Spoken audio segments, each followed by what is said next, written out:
আসসালামু আলাইকুম। আমি কিন্তু প্রত্যেকটা ভিডিওর মধ্যে বলে থাকি যে মানে ইসলাম ধর্মটাকে কাজে লাগিয়ে মানুষ এখন ভাইরাল হচ্ছে ভাই। এমন একজন ব্যক্তি দুইটা বাংলাদেশে পয়দা হয়েছে, সেটা হলো মাওলানা ওমর ফারুক, আর একটা হচ্ছে হাফেজ শিপন।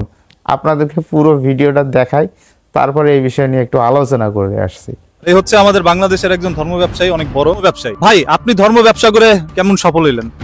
আমি হচ্ছে ছোট মানুষ, আমি ধর্ম নিয়ে কেমনে ব্যবসা করব? ছোটভাবে ব্যবসা। আরে গোপন সূত্রে জানতে পেরেছি যে শিপনের সাথে তার একটি সমকামী সম্পর্ক রয়েছিল। এটার সাথে থাকতে থাকতে কাম হয়ে যায়, একসাথে কোলাকুলি করো রুমের ভিতরে, তো তাই করতে। তোমার কি এমন গোপন ভিডিও আছে যেটা হুজুর ভাইরাল করলে তোমার ইজ্জত থাকবে না? আচ্ছা, আমি তাহলে বলি, একটা মেয়ের সাথে কথা বলি, তো ওটার স্ক্রিন রেকর্ড হ্যাঁ আমি করেছি। করার পরে আমি তাকে বলি, দোস্ত দেখছো আমি এই যে সাথে কথা বলছি, কই দেখি, তো আমি তাকে পাঠিয়ে দিয়েছি। তো তুই আমাকে যদি ভাইরাল না করছ, এটা তো ভাইরাল করে দিবি। তুমি কয়টা মেয়ের সাথে শারীরিক সম্পর্ক করছো বলো? আস্তাগফিরুল্লাহ, আইজলাম মারাও না, সত্যি কথা বলো। আমি একটা কথা বলি, আল্লাহ তাআলা বলেছেন তুমি যদি গুনাহ করো, আমি বলি কইছে শারীরিক সম্পর্ক করতে না, তুমি করছো কেন? আমি বলি আল্লাহ তাআলা, আমি বলি না, শুনেন না, আমি বলি আল্লাহ তাআলা বলেছেন যে তুমি যদি যেতই পাপ কাজ করো না কেন, ওটা যদি গোপন থাকে তো ওটা গোপন রেখে দাও। যদি কিয়ামতের দিন হচ্ছে কেউ কিছু না বলতে পারে তোমার ব্যাপারে, তো আমি তাহলে ওটা গোপনে ক্ষমা করে দিব।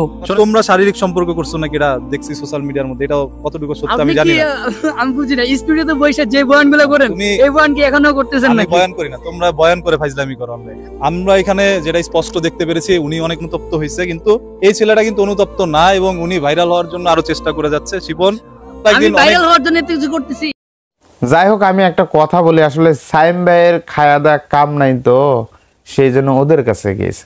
আর ভাই কি দরকার এই সমস্ত পয়দা হয়েছে যে এই বাংলাদেশে, আমি কি বলবো, আমি অবাক না ব্যাবাক।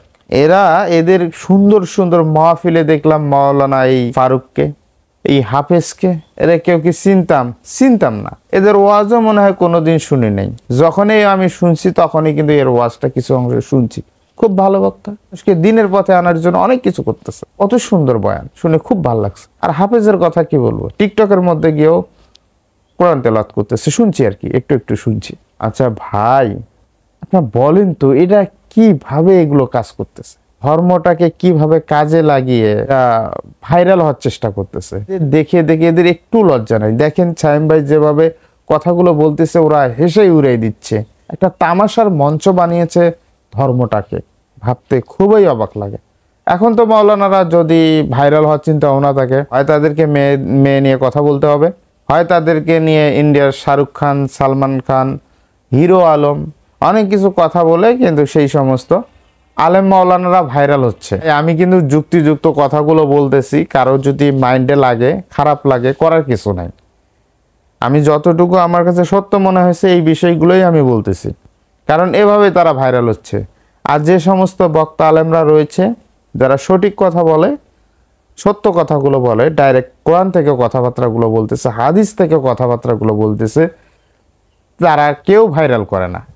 কারণ তারা পারে না সরকারের বিদ্বেষী কথা বলতে, তারপর কোনো সিনেমা নিয়ে কথা বলতে পারতেছে না, ট্রেন্ডিং সিনেমা নিয়ে কথা বলতেছে না, হিরো আলমকে নিয়ে কথা বলতেছে না, ক্যাটরিনা কাইফ, সানি লিওনদের তাদের নাম ধরে কথা বলতে পারতেছে না। এইগুলো কথা যে বক্তাগুলো বলতে পারতেছে না, তারা কখনোই ভাইরাল হতে পারবে না। যারা অরিজিনালি যারা বক্তা আলেম, তাদেরকে আমরা চিনতেই পারতেছে না। কেমনে চিনবো ভাই? হেরিকেন লাগে খুঁজেও আমরা পাই না। থেকে 10 বছর 20 বছর আগে বাপদাদার আমলগুলো কিভাবে এই আমাদের এই ইসলাম ধর্মটাকে, নীতি নৈতিকতাগুলো পরিবেশের সাথে আমাদেরকে শিখিয়েছিল। আর এখন বর্তমানে অনেক আলেম এসে অনেক ফতোয়া দিয়ে সেই সমস্ত জিনিসগুলো বলতেছে এটা কুফরি, এগুলো শিরিক। তা আমার প্রশ্ন একটা ভাই, এতদিন যাবত যে হাজার হাজার লক্ষ কোটি মানুষ বা হাজার বছরগুলো গিয়েছে, সেই সমস্ত মানুষ যে এগুলো পালন করে আসছিল, সেই সমস্ত তারা কি আসলে কি দোজখে গেছে না জান্নাতে গেছে? কিছু আলেমের কথাগুলো শুনলে মনে হয় তারা সবাই জাহান্নামী হয়েছে, আর তারা জান্নাতের কথা নিয়ে আসছে। ভাই আমরা কোনটা মানবো, কোন আইন মানবো? এখন তো বর্তমান সমাজের আলেমগুলো চেনাই তো দুষ্কর হয়ে গিয়েছে। কার বক্তা শুনবেন? একজন আরেকজনের দোষারোপ করে, 2 দিন পরে দেখা যায় ওই হুজুরের লিঙ্ক বের হয়েছে, ওই হুজুর টিকটক করতেছে। ভাই এগুলো কি নানান রকমের বিভ্রান্তি পড়ে যাচ্ছে ভাই, আল্লাহ মাফ করুক। যাই হোক দর্শক শ্রোতা, আপনাদের কাছে এই বিষয়গুলো কি মনে হয়েছে একটু কমেন্ট বক্সে কমেন্ট করে জানাবেন। সবাই ভালো থাকবেন, সুস্থ থাকবেন, সুন্দর থাকবেন। আল্লাহ হাফেজ।